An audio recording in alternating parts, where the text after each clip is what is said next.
ಉರುಳಿರುವ ಗೋಡೆ, ಬಿರುಕು ಬಿಟ್ಟಿರುವ ಕಾಂಪೌಂಡ್, ಬಲಿಗಾಗಿ ಕಾದು ಕುಳಿತಿರೋ ಅಪಾರ್ಟ್ಮೆಂಟ್, ಕೆಲಸ ಪೂರ್ಣಗೊಳ್ಳದಿದ್ರೂ ವಾಸವಿರೋ ಫ್ಯಾಮಿಲಿ. ಇದು ಚಿಕ್ಕ ಬಾಣಸವಾಡಿಯಲ್ಲಿ ಅವೈಜ್ಞಾನಿಕವಾಗಿ ನಿರ್ಮಾಣಗೊಂಡಿರೋ ಅಪಾರ್ಟ್ಮೆಂಟ್ನ ಕರ್ಮಕಾಂಡ. ಅಪಾರ್ಟ್ಮೆಂಟ್ ಗೋಡೆ ಕುಸಿದು ಬಾಲಕಾರ್ಮಿಕ ಸಾವು. ಕಳಪೆ ಕಾಮಗಾರಿಗೆ ಕೈ ಜೋಡಿಸಿದ್ರ ಜಿಬಿಎ ಅಧಿಕಾರಿಗಳು. ಹೌದು, ಇದು ಚಿಕ್ಕ ಬಾಣಸವಾಡಿಯಲ್ಲಿರುವ ಪ್ರುಡೆಂಟ್ ಹೋಮ್ಸ್ ಅಪಾರ್ಟ್ಮೆಂಟ್. ಇದರ ಜಾಗದ ಮಾಲೀಕ ಪ್ರಕಾಶ್. ಆದ್ರೆ ಹರಿಬಾಬು ಅನ್ನೋರು ಇದರಲ್ಲಿ ಅಪಾರ್ಟ್ಮೆಂಟ್ ನಿರ್ಮಿಸಿದ್ರು. ಸರಿಯಾದ ಪ್ಲಾನ್ ಇಲ್ಲದೆ ಈ ಕಟ್ಟಡ ಕಟ್ಟಲಾಗಿದೆ. ಇನ್ನೂ ಕಾಮಗಾರಿ ಪೂರ್ಣಗೊಳ್ಳದೆ ಇದ್ರೂ ಒಂದಿಷ್ಟು ಕುಟುಂಬ ಫ್ಲಾಟ್ ಖರೀದಿಸಿ ವಾಸ ಮಾಡ್ತಿದ್ದಾರೆ. ಇನ್ನು ಮತ್ತೊಬ್ಬರ ಭೂಮಿ ಕಬಳಿಸಿ ಅಪಾರ್ಟ್ಮೆಂಟ್ ನಿರ್ಮಿಸಿದ್ದಾರೆ ಅನ್ನೋ ಆರೋಪವೂ ಇದೆ. ಇದರ ಮೇಲೆ ಕೇಸ್ಗಳು ಇನ್ನೂ ಕೋರ್ಟ್ನಲ್ಲಿ ನಡೀತಾ ಇದೆ. ಕಾರ್ಮಿಕ ಅನ್ಸುತ್ತೆ, 16 ವರ್ಷದ ಹುಡುಗ ಅನ್ಯಾಯವಾಗಿ ಪ್ರಾಣ ಕಳ್ಕೊಂಡಿದ್ದಾನೆ.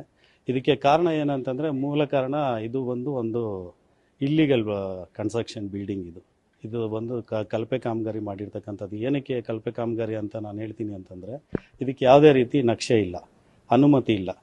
BBMP GBA ಇಲಾಖೆಗಳಿಂದ ಯಾವುದೇ ಅನುಮತಿ ಪಡ್ಕೊಂಡಿಲ್ಲ. ಇಲ್ಲಿ ಸ್ಥಳೀಯವಾಗಿ ಇರ್ತಕ್ಕಂಥ ಬಡವರ ಭೂಮಿನ ಕಬಳಿಸ್ಕೊಂಡು ಆತ್ರದಲ್ಲಿ ಕಳಪೆ ಕಾಮಗಾರಿನ ಮಾಡಿ ಈ ರೀತಿ ಒಂದು ಘಟನೆ ನಡೆಯೋದಕ್ಕೆ ಈ ಒಂದು ಬಿಲ್ಡಿಂಗ್ನ ಕಾಂಟ್ರಾಕ್ಟರು ಮತ್ತೆ BBMP ಅಧಿಕಾರಿಗಳು. ಇನ್ನು ನಿನ್ನೆ ಮಧ್ಯಾಹ್ನ 2 ಗಂಟೆಯ ಸಮಯ ಅಪಾರ್ಟ್ಮೆಂಟ್ ಸುತ್ತ ನಿರ್ಮಿಸಿದ್ದ ಗೋಡೆ ಪಕ್ಕ ಮಳೆ ನೀರು ನಿಂತಿತ್ತು. ಅದನ್ನ ಕ್ಲೀನ್ ಮಾಡಲು ರಾಯಚೂರು ಮೂಲದ 6 ಜನ ಕಾರ್ಮಿಕರು ಬಂದಿದ್ರು. ಮಳೆ ನೀರು ಕ್ಲೀನ್ ಮಾಡಿ ಮಣ್ಣು ಅಗೆಯಲಾಗ್ತಿತ್ತು. ಈ ವೇಳೆ ಗೋಡೆ ಎಡಕ್ಕೆ ಕುಸಿದು 6 ಜನ ಕೂಡ ಗೋಡೆ ಅವಶೇಷಗಳ ಅಡಿಯಲ್ಲಿ ಸಿಲುಕಿ ಒದ್ದಾಡಿದ್ರು.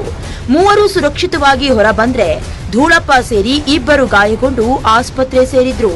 17 ವರ್ಷದ ಭೀಮೇಶ್ ಎಂಬ ಬಾಲಕಾರ್ಮಿಕ ಮೃತಪಟ್ಟಿದ್ದಾನೆ.